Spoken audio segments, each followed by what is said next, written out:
हर हर महादेव, जय बाबा और फनी, भूखे को अन्न, प्यासे को पानी जी।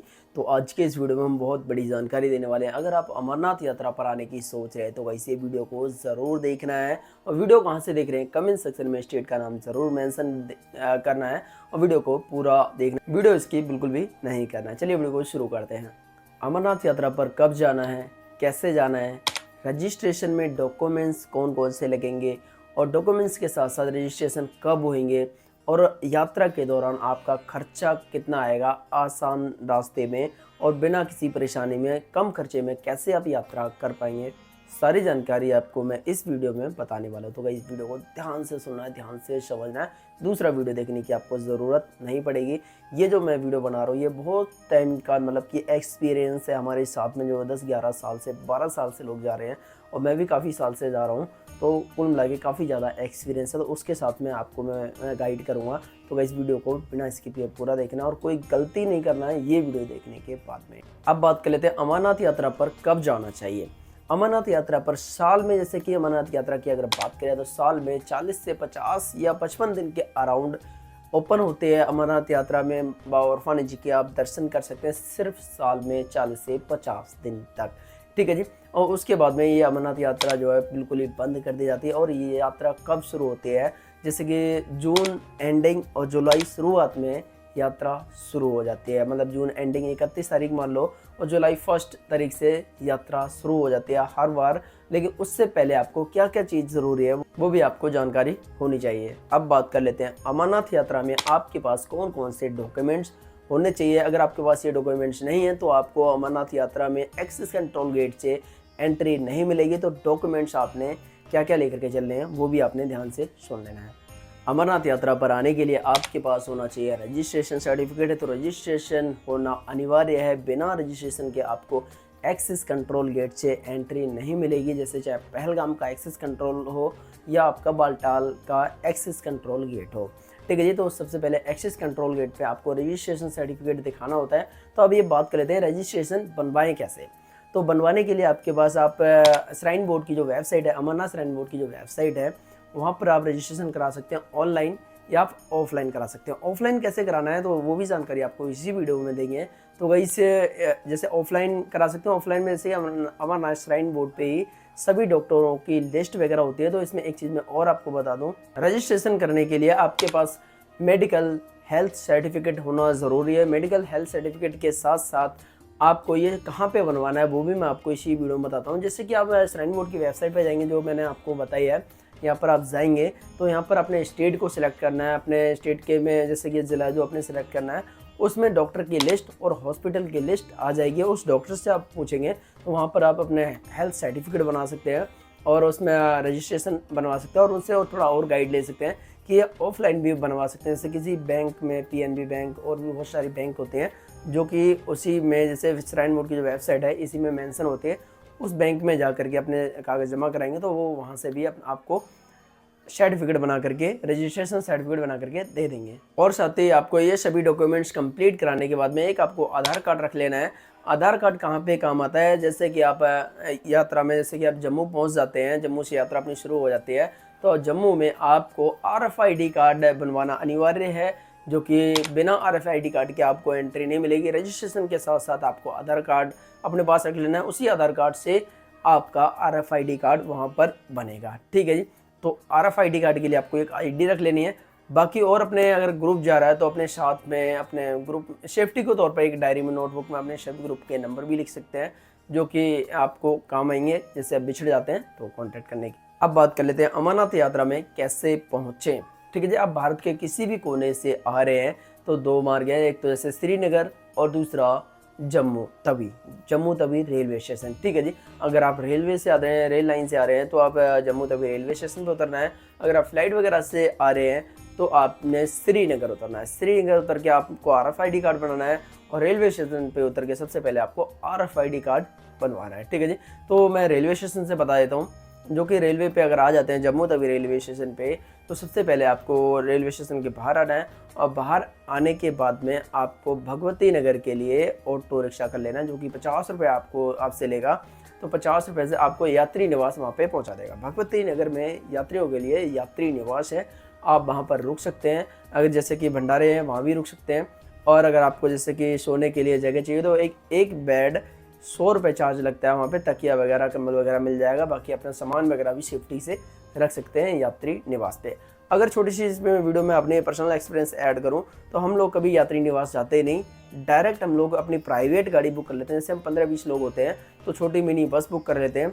और बुकिंग करने का टाइमिंग मैं बता देता हूँ। टाइमिंग नहीं होती है इसकी कुछ, लेकिन टाइम से निकलने की बात होती है। आप जम्मू तवी रेलवे स्टेशन पे अगर आप 4-5 बजे पहुँच जाते हैं तो 6-7 बजे के करीब अपनी गाड़ी बुक कर लो और टाइम से आप चाहे बालटाल जाओ या अपने पहलगाम जाओ, दोनों रास्तों पे आप निकल जाते हैं। अगर 11-12 बजे पहुंचते हैं तो आपको बीच में रास्ते में रुकना पड़ेगा, तो वो ये कि एक दिन ख़राब हो जाएगा।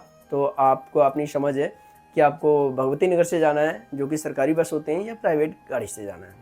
दोस्तों अब बात कर लेते हैं किराए की। तो किराए की भी बात करेंगे और साथ ही आपको रजिस्ट्रेशन के दौरान आपको ये चीज़ पता होना चाहिए कि आपको यात्रा कहाँ से करनी है, मतलब कि बालटाल रूट से करनी है या पहलगाम रूट से करनी है। ठीक है जी। तो सबसे पहले दोनों रास्ते के बारे में हम बात कर लेते हैं। जो पहलगाम वाला मार्ग है, पहलगाम मार्ग पुराना मार्ग है, पारंपरिक मार्ग है और इस रास्ते पे आपको बहुत सारी चीज़ें देखने को मिल जाती हैं। वहीं अगर इस मार्ग की बात करें तो इसमें जैसे कि आपको ज़्यादा रनिंग में जैसे थकान, जो लोग बुज़ुर्ग होते हैं उन लोगों को यात्रा करनी है तो वो लोग पहलगाम मार्ग को सिलेक्ट कर सकते हैं। लेकिन ये लंबा मार्ग है, 32 किलोमीटर आपको पैदल चलना होगा। लेकिन इसमें बीच बीच में रुकने की जगह हैं, जैसे कि शेषनाग हो गया, पंचतरणी हो गया। ऐसी जगह आप एक दिन रेस्ट करके आप अमरनाथ जी के दर्शन कर सकते हैं। तो ये जो हो गया पहलगाम मार्ग, बड़ा आसान है लेकिन कठिन चढ़ाई तो है ही है, दोनों वहीं पे ही जाने हैं। अब बात कर लेते हैं हम बालटाल मार्ग की। तो बालटाल में सिर्फ 12 किलोमीटर, अराउंड 14 किलोमीटर है, 12 किलोमीटर। हाँ 12 किलोमीटर में जैसे कि अगर आपको चढ़ना है तो एक खड़ी चढ़ाई है। यहाँ पे ऑक्सीजन लेवल भी बहुत जल्दी डाउन हो जाता है और सही अच्छे खासे बंदे को भी थकान महसूस काफ़ी ज़्यादा हो जाती है। तो इस मार्ग में कहीं पर रुकने का रास्ता नहीं है, खड़ी चढ़ाई है काली माता मंदिर तक। उसके बाद में आपको थोड़ा बहुत जैसे ढलान मिलेगा। तो ये दोनों मार्ग में जो लोग यंग हैं, ठीक है, तो वो वहाँ से जा सकते हैं बालटाल मार्ग से। और एक चीज़ और, बालटाल मार्ग पारंपरिक मार्ग नहीं है, ये एक शॉर्टकट मार्ग, नया मार्ग बना है। सबसे पुराना मार्ग पहलगाम मार्ग है। अब इसमें खर्चे की बात कर लेते हैं। जम्मू से बाबा बर्फानी जी तक खर्चा कितना लगेगा। दोस्तों खर्चा नोट करते रहना है आपने। अब बात कर लेते हैं जैसे कि जम्मू से पहलगाम मार्ग की। सबसे पहले तो जम्मू से पहलगाम मार्ग अगर आप जाते हैं तो 600 रुपये की टिकट होगी बस की। तो 600 रुपये अपनी डायरी में नोट कर लीजिए, सस्ता जुगाड़ है। 600 रुपये के बाद में आपको वहाँ पर रुकना है, जो कि एक रात के लिए शाम को उतारेगी तो शाम को आपने रुकना है। सुबह में यात्रा शुरू करनी होगी तो आपने 300 रुपये का आपको पहलगाम में टेंट लेना पड़ेगा। सुबह ही निकलने के बाद में एक्सिस कंट्रोल गेट से वहाँ से जैसे निकलेंगे पहलगाम से थोड़ा, और वहाँ से आपको एक शेयरिंग टैक्सी मिलेगी, जो कि टैक्सी आपको 150 रुपये की पड़ेगी। वो पहुँचाएगी आपको चंदनवाड़ी। तो चंदनवाड़ी से आपको टोटली 32 किलोमीटर की पैदल यात्रा पड़ने वाली है। तो आपने जो कि 150 रुपये वहाँ पे लगेंगे और वहाँ से जब आप यात्रा शुरू करेंगे चंदनवाड़ी से तो आपको शेषनाग में उतरना है, जो रुकना है। अगर आप आराम से यात्रा करना चाहते हैं तो 400 रुपये का वहाँ पे टेंट मिलेगा और एक दिन आराम से रेस्ट करिए, नेक्स्ट डे आपने यात्रा शुरू करिए। ठीक है जी। वहाँ से उतरने के बाद मतलब ये चलने के बाद में अब बात कर लेते हैं शेषनाग से आपको पंचतरणी में रुकना है या नहीं रुकना है। ठीक है जी। तो पंचतरणी आप टाइमली पहुँच जाएंगे, टाइमली पहुँच के वहाँ से आप दर्शन करके रिटर्न भी आ जाएंगे।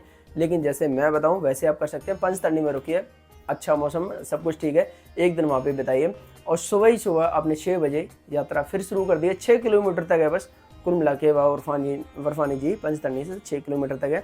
वहाँ से फिर पैदल जाइए आप। जैसे अब किराए की बात कर लेते हैं। पहलगाम के 300 रुपये, शेषनाग के 400 रुपये और पंचतरणी के 400 रुपये। अब वहाँ से जैसे आप दर्शन कर लेते हैं, दर्शन करके आपको उतरना बालटाल मार्ग से है। ये शॉर्टकट मार्ग है, इधर से आप ज़्यादा थक जाएंगे, 3 दिन लग जाएंगे टोटली, 3-4 दिन।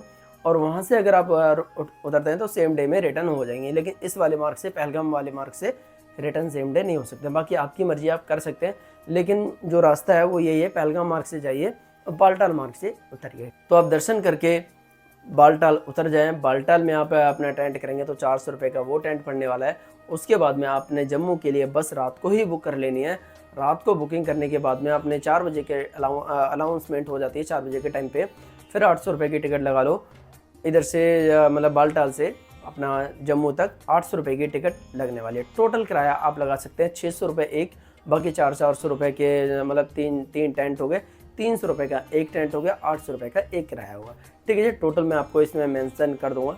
ये हो गया हमारा पहलगाम मार्ग का खर्चा, जो कि आना जाना हो गया, जम्मू से आए और जम्मू ही रिटर्न आ गए। अब बात कर लेते हैं बालटाल मार्ग की। तो बालटाल मार्ग से अगर आप आते हैं तो सीधे 800 रुपये का आपका टिकट लेना पड़ेगा बस से। नहीं, जम्मू से शुरू कर लेते हैं। जम्मू से भगवती नगर 50 रुपये, और वहाँ से अपने शुरू करेंगे भगवती नगर से बस से आते हैं तो सीधे सीधे आपको 800 रुपये देने होंगे। रात को वहाँ पर रुकेंगे आप बालटाल में, 400 रुपये का वो खर्चा आएगा। वहाँ से आप निकलेंगे और सेम डे में यात्रा मतलब कि दर्शन करके रिटर्न हो जाते हैं बालटाल मार्ग से। अगर आप पैदल दर्शन करना चाहते हैं तो पैदल दर्शन में एक चीज़ मैं आपको बता दूं, जैसे कि सुबह 4 बजे उठ जाओ या 3 बजे उठ जाओ, एक्सेस कंट्रोल गेट के सबसे आगे खड़े हो जाओ। आगे पहुंचने के बाद में 2-3 घंटे देखो वेट तो करना पड़ता है, लेकिन सबसे आगे होंगे तो जल्दी फटाफट अपना नंबर आ जाएगा आगे की तरफ और अपने यात्रा शुरू कर लेंगे। 2-3 बजे करीब वहाँ पे दर्शन आप कर लेंगे और उसके बाद में 3-4 बजे अपने रिटर्न जब करेंगे तो रात को 11-12 बजे तक बालटाल आप रिटर्न हो सकते हैं। बाकी वहाँ पर रुकने की कोई व्यवस्था है नहीं। 2023 में वहाँ पर सारे टेंट हटा दिए हैं। 24 का अभी अपडेट नहीं है कि लगेंगे टेंट या नहीं लगेंगे, क्योंकि 2023 से पहले जो कि 22 में वहाँ पर हादसा हो गया था। नहीं, 23 में नहीं, 22 में हादसा हो गया था। पहाड़ जो खसक गया था वहाँ से, तो वहाँ पे बहुत सारे लोग दब गए थे, तो इस वजह से वहाँ पर टेंट वगैरह नहीं लगाए थे 23 में। 24 का भी कोई अपडेट नहीं है, टेंट लगेंगे या नहीं लगेंगे। अब बात कर लेते हैं, ये तो रहा हमारा मेन किराया का खर्चा। तो गाइस इसमें हम खाने का बात कर लेते हैं। खाने का खर्चा है नहीं है। देखो, जम्मू पहुंचने के बाद में जैसे भगवती नगर पहुंच जाएंगे, वहाँ पे खाना फ्री है। कहीं पर भी रुकेंगे आप, खाना फ्री है। 1 रुपया भी आपको खाने का खर्चा नहीं करना है, 1 रुपया भी नहीं करना। सिर्फ आपका किराया का जो रहेगा रहने का रहेगा। अब बात कर लेते हैं, जो लोग थक जाते हैं बहुत ज़्यादा या जो लोग चलने के काबिल नहीं होते, वो लोग कैसे, उनका कितना खर्चा आने वाला है। जैसे कि पालकी हो गई और खच्चर हो गए, घोड़े हो गए, इनका कितना खर्चा आपको आने वाला है, वारी वारी करके सारी चीज़ मैं आपको बताता हूँ। देखो, जो लोग पैदल नहीं चल सकते, नहीं चल पाते, तो उन लोगों के लिए जो खर्चा है पालकी, खच्चर, घोड़े वगैरह का, तो वो चीज़ आपने ध्यान में रख लेनी है। जैसे मैंने थोड़ा लिख के रख लिया है। तो पहलगाम मार्ग की अगर हम बात करें तो पहलगाम मार्ग में जो खर्चा रहता है, घोड़े का जो खर्चा रहता है 8 से 10 हज़ार रुपये तक पहलगाम मार्ग से आपको वहाँ तक छोड़ देगा। लेकिन इससे प्लस में मान लो कम नहीं रहेगा, ज़्यादा ही वो लोग मांगते हैं। इसका खर्चा जो रहता है 8 से 10 हज़ार रुपये। पालकी का खर्चा जो रहता है 25,000 रुपये तक रहता है, एक साइड का, वन साइड का। ठीक है जी। और वहीं अगर हम बात करें हेलीकॉप्टर की, आना जाना 7 से 8 हज़ार रुपये में आप आना जाना कर सकते हैं पहलगाम का। और अगर हम बात करें बालटाल की, तो बालटाल मार्ग में आपको 5 से 6 हज़ार रुपये का खर्चा होगा आना और जाना। ठीक है जी। तो ये हो गया हेलीकॉप्टर का किराया, मैंने बता दिया। बाकी इसमें एक चीज़ मैं और आपको बता दूं, जम्मू से बालटाल पहुंचने में कितना टाइम लगेगा, जम्मू से पहलगाम पहुंचने में कितना टाइम लगेगा और कितना किलोमीटर की दूरी है। तो बालटाल की अगर हम बात करें, सबसे पहले जम्मू से बालटाल कितनी दूरी पर है, 360 किलोमीटर दूरी पे है और 10 से 12 घंटे की यात्रा या जो सफ़र है आपका पड़ने वाला है बालटाल मार्ग से। वहीं अगर हम बात करें पहलगाम मार्ग की, 240 किलोमीटर का रास्ता आपको देखने को मिल जाता है। 6 से 7 घंटे इसमें लग जाते हैं टोटली। गाइस, ये जानकारी अच्छी लगी हो, कोई छोटा बहुत कमेंट हो, आपका कोई क्वेश्चन हो तो कमेंट ज़रूर कर देना। और किसी भी तरीके की अगर आपको वीडियो चाहिए तो वो भी आपने कमेंट्स कर सकते हैं। और एक चीज़ और, इसमें जो बसें अगर आप भगवती नगर से बुकिंग करेंगे तो आपको दिन में ही टिकट बुकिंग करानी होगी, रात को बसें निकल जाती हैं 4 बजे से। ये चीज़ नोट कर लेना। ये इतनी बड़ी इन्फॉर्मेशन, मतलब ये इन्फॉर्मेशन की अलग अलग वीडियो बन जाती हैं बहुत सारी, लेकिन एक वीडियो में सभी इन्फॉर्मेशन मैंने आपको दे दी है। लेकिन इस वीडियो को ध्यान से सुनना, ध्यान से समझना। बाकी वीडियो अच्छा लगा तो वीडियो को लाइक करना, चैनल पे पहली बार चैनल को सब्सक्राइब करना। मिलते हैं नेक्स्ट वीडियो में नए टॉपिक पे। तब तक के लिए टाटा बाय बाय, बोलो हर हर महादेव, जय बाबा।